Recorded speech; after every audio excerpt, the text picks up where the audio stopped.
Beyaz bayrak kaldırıldı. Start verildi. İstanbul'da son koşu başladı. 16 numaralı Gözün Aydın 5-6 boy kadar geride kalıyor.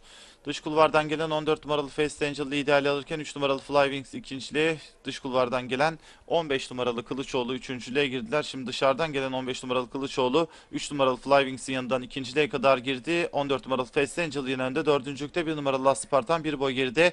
11 numaralı Yeni Gelin yarım boy geride iç kulvarda 9 numaralı Goldhammer. 1,5 boy kadar geride iç kulvarda 6 numaralı Hilal Bey. Onun hemen dışında 10 numaralı Gökçe Gelin. Yarım boy geride orta kulvarda 7 numaralı Impressing. 1 boy kadar geride 2 numaralı Royal Pride. Onun yarım boy kadar gerisinde orta kulvarda 12 numaralı F1. 1 boy geride iç kulvarda 8 numaralı Marka Tobianka. Onun 1 boy gerisinde 13 numaralı Vural Amca.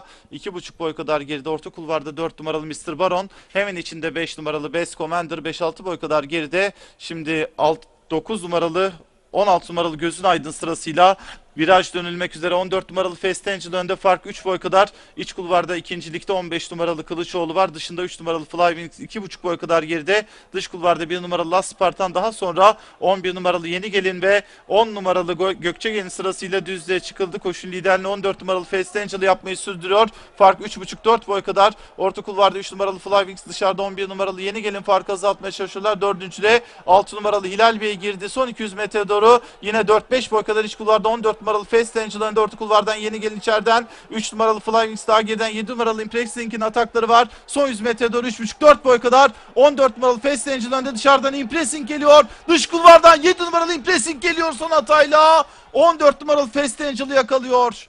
Bu ikili arasındaki birincilik kararı varış hakemlere kaldı. 3 numaralı Fly Wings, 11 numaralı Yeni Gelin, 6 numaralı Hilal Bey ve 4 numaralı Best Commander, 4 numaralı Mr. Baron arasındaki üçüncülük kararında varış hakemleri verecek. 14 numaralı Fast Angel ve 7 numaralı Impressing arasındaki birinciliği varış hakemleri belirleyecek.